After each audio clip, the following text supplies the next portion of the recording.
Милости просим. В священный месяц Рамадан во всех районах республики открывают социальные столовые для граждан пожилого возраста и инвалидов. Объект вкусного назначения. В Малгобекском районе завершается строительство мясомолочного комбината.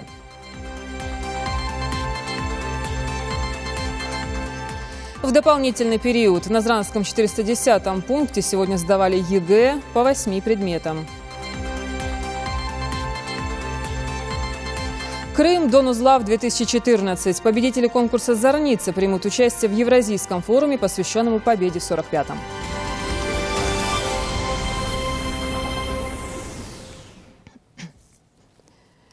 Это новости 24, в студии Лейла Цурова. Добрый вечер. Сегодня Юнусбек Евкуров принял участие в видеоконференции под председательством Александра Хлопонина. На селекторном совещании говорили о противопожарной безопасности в регионах России. Множественные возгорания наблюдаются в Иркутской области, Красноярском крае и Республике Саха-Якутия. Причина распространения огня – несвоевременное введение режима чрезвычайной ситуации и плохая работа местных самоуправлений, считает Александр Хлопонин. По информации Гидромеда, по причине пожаров можно отнести климатические условия. Весь месяц на преобладающей территории Сибири наблюдалась аномально жаркая и сухая погода. Чего не скажешь о Северном Кавказе. Здесь, напротив, проливные дожди. Как отметил вице-премьер, по завершению пожароопасного периода будут вынесены решения о работе руководителей регионов.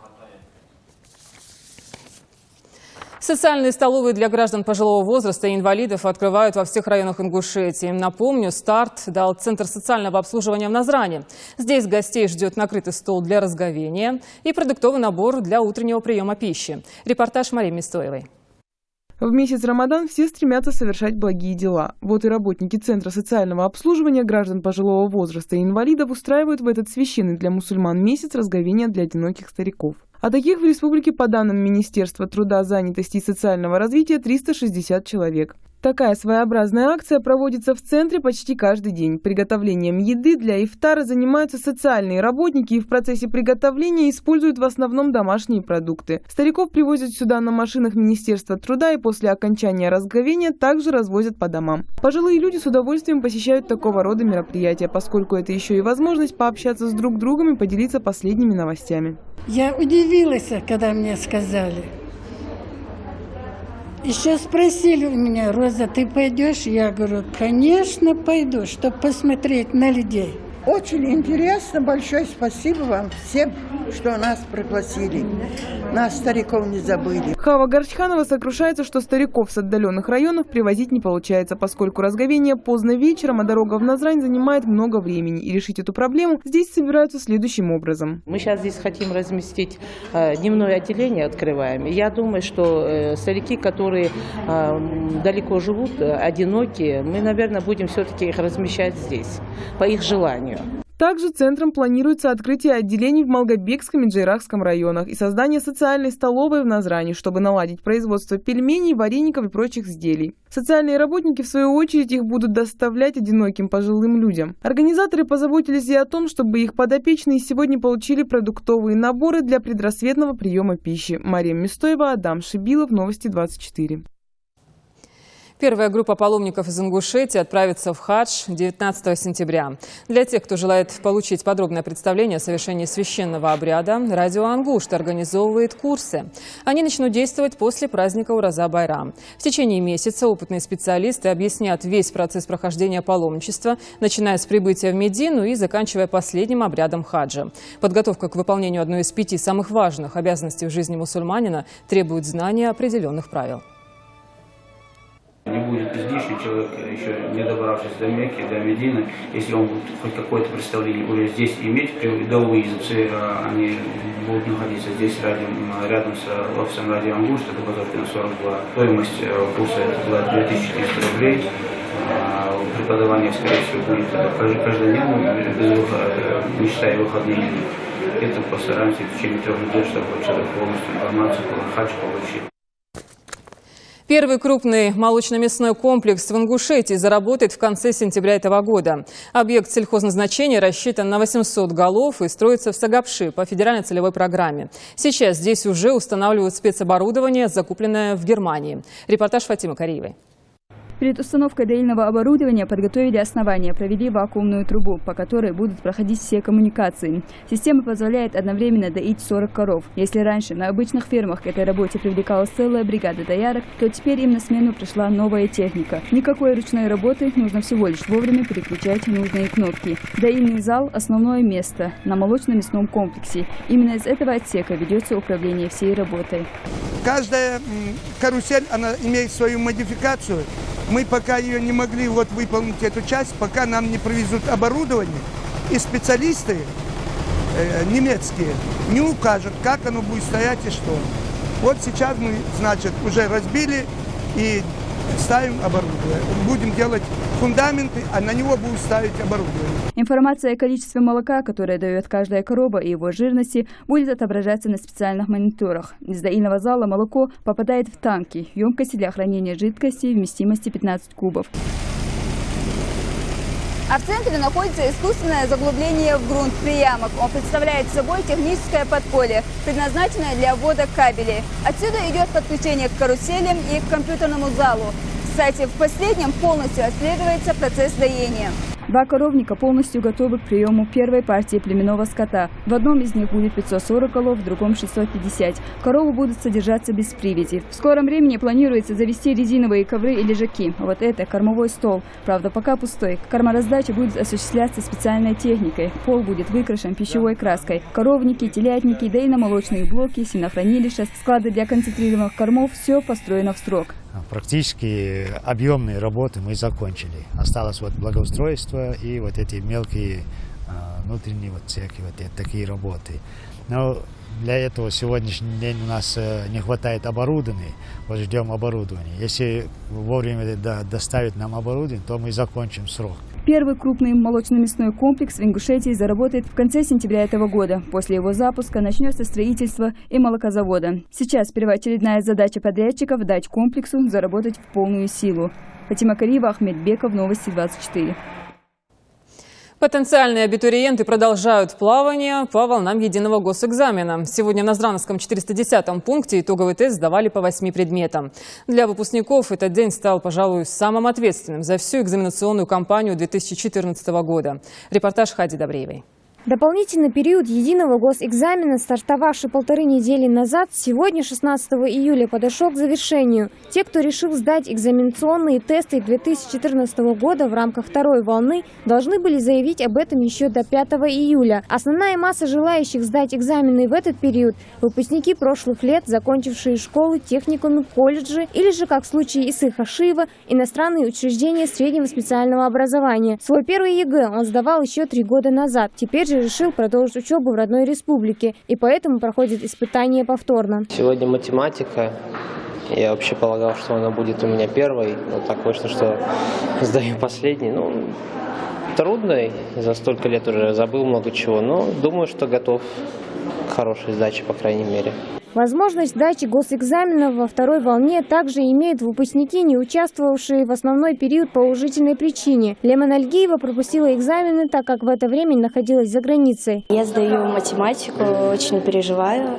Почему в резервный день? Потому что не получилось сдать в первой волне. Желаю всем выпускникам и удачи, и всего самого хорошего, не переживайте. Всего на сдачу ЕГЭ в 410-м пункте было заявлено 179 человек. Явилась только треть. Как и положено по заранее подготовленным аудиториям, а их здесь 14, выпускники расходятся только после тщательной проверки. Министр образования Милана Хасиева в очередной раз не упускает возможности лично проследить, как идет процесс проверки участников. Большинство заявок подали на физику – 37 человек, а вот наименьшее количество пришлось на географию. Этот предмет сдает один выпускник. Те, кто сегодня не пришел на экзамен, они, скорее всего, будут пересдавать на следующий год. Аттестаты не получат.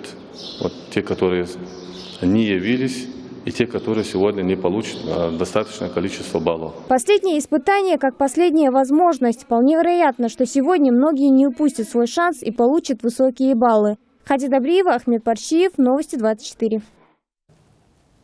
Молодые лидеры в 10-й раз собрались на форуме «Селигер-2014» на одноименном озере в Тверской области.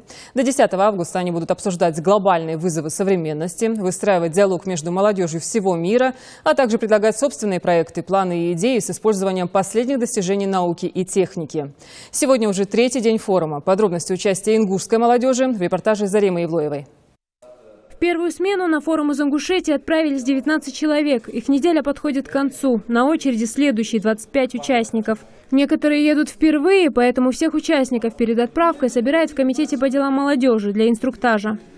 Часть второго потока предпринимательства будут принимать активное участие в реализации программы «Ты предприниматель», в которой мы подписали соглашение с Министерством экономики буквально на днях. 2014 год для Селигера юбилейный. Среди принципиальных отличий этого года от предыдущих – онлайн-трансляции лекций для тех, кто не смог приехать. Электронная регистрация и наличие горячего душа, что тоже немаловажно. Делегации из Ингушетии будет оказано особое внимание. С учетом графика постящихся предусмотрен ифтар и сухур. Ислам Евлоев едет на форум впервые. Его проект посвящен развитию киберспорта в Ингушетии. В будущем он планирует открыть свой интернет-клуб. Я хочу сейчас после Селигера сразу организовать турнир по киберспорту, различные видеоигры. Я уже собрал около 2-3 команд. Также одиночки, которые будут заходить на турнир, из них уже будем сколачивать команды и делать всевозможные турниры по различным играм. А вот Руслан Чесыгов против спорта на диване. Он считает, что молодые люди должны развиваться физически, даже если нет возможности приобрести дорогие тренажеры и ходить в спортзал. Спортом можно заниматься где угодно. Командный проект, нас 2 человека, мы представляем проект «Инг-паркур».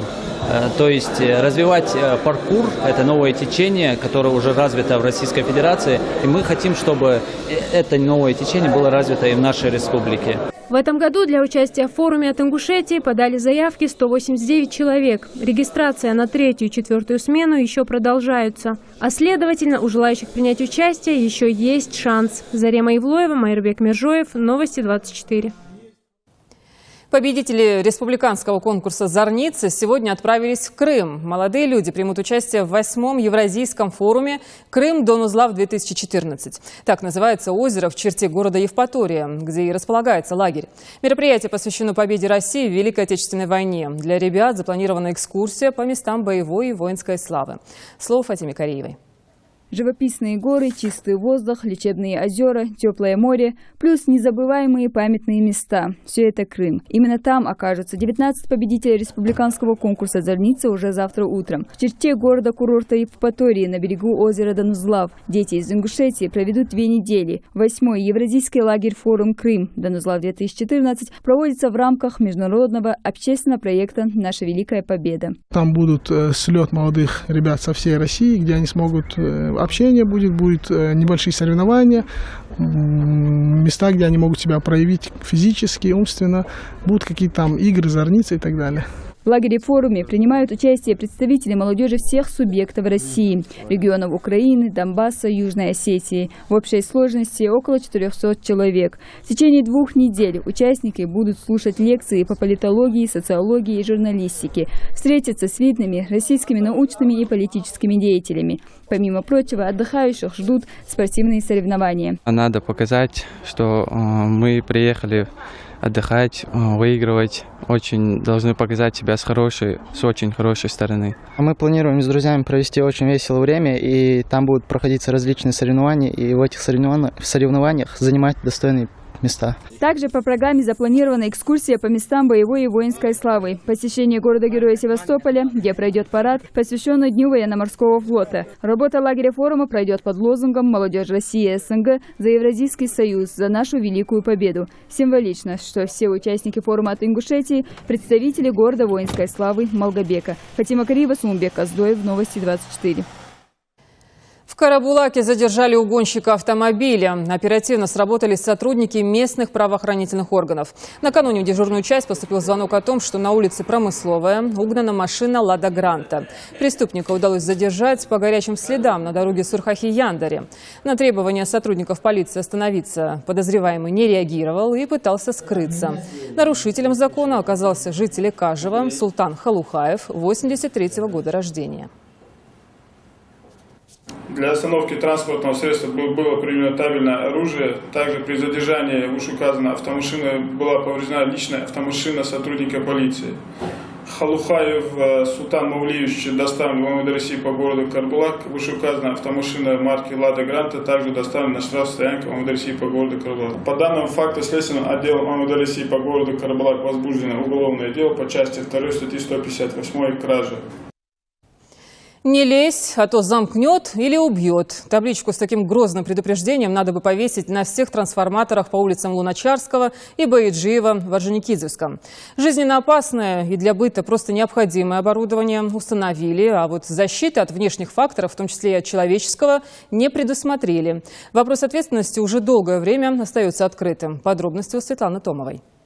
Вот такой открытый трансформатор мы можем увидеть по улице Луначарского в сельском поселении Орджоникидзевского. Жители этой улицы уже устали надеяться на местные власти, которые никак не реагируют на эту проблему. Не дает покоя еще и то, что периодически в нем происходит замыкание. Один раз пришлось даже вызывать пожарных. Жители не раз обращались в местную администрацию, но вопрос так и остался нерешенным. Многие опасаются за жизнь своих детей, которые в период летних каникул все свободное время проводят на улице. От дома Райхан Хашиевой трансформатор находится буквально в нескольких метрах, а Асе Бакашевой приходится то и дело следить за своим 6-летним сыном, когда он играет на улице. Когда-то я обращалась в главу администрации, ходила, районный ходила. Они меня какого-то человека Евлою прислали, посмотрели. Говорит, от твоего дома она 13 метров, говорит, стоит. Да я говорю, как стоит от 13 метров? Он говорит, 2 метра только нет. Вы же видите сейчас, как он стоит? Ну, без конца. А зимой вообще проволоки падают отсюда. Вот видно, где ветки без проволоки никудышные уже. Ребенок есть ребенок все-таки. Не углядишь, переживаем, конечно, периодически за ним наблюдаем, выбегаем, переживаем за этот трансформатор. Такую же картину можно увидеть на улице Бояджиева. Также открыта дверь трансформатора, множество высоковольтных проводов и сломанное ограждение вокруг, а рядом пешеходный тротуар. К трансформатору подходить нельзя. Почему? Потому что там можно ударить ток. Напрашивается вопрос, куда все-таки смотрят местные власти и почему они не в состоянии обеспечить безопасность населения. Ведь если, не дай бог, что-нибудь случится, снова будут искать крайнего. Светлана Томова, Майрбек Миржоев, Новости 24. Ну вот с этой же проблемой жители обратились и в блог главы Ингушетии. Разобраться в накаленной ситуации в станицу отправился первый заместитель председателя правительства Султан Сычоев. Он осмотрел трансформатор по улице Луначарского. К приезду чиновника на дверях уже висели новые замки. Но вот на соседней улице стоял покосившийся трансформатор с распахнутыми дверцами. Я не говорю о том, что просто хотя бы металлическую ограду сделали бы, потом привели бы в порядок. Чтобы не было доступа. Метр, 2 высотой, чтобы дети не могли. Сейчас так любой зайдет, вон, ящик открытый стоит. Вот так сделали. Посмотрите, давайте не будем сейчас, вот тут картина одна и та же. В четверг следующий мы приезжаем, видим везде замки, лишние провода, вы убираете, ограждение вы делаете, как хотите, сегодня, чтобы и график предоставки, и построения. Всего в Орджоникидзевском 400 трансформаторов. Большинство из них находится в неудовлетворительном состоянии. А это значит, что энергетикам придется поработать. Вот такие новости. Спасибо за внимание и спокойной ночи.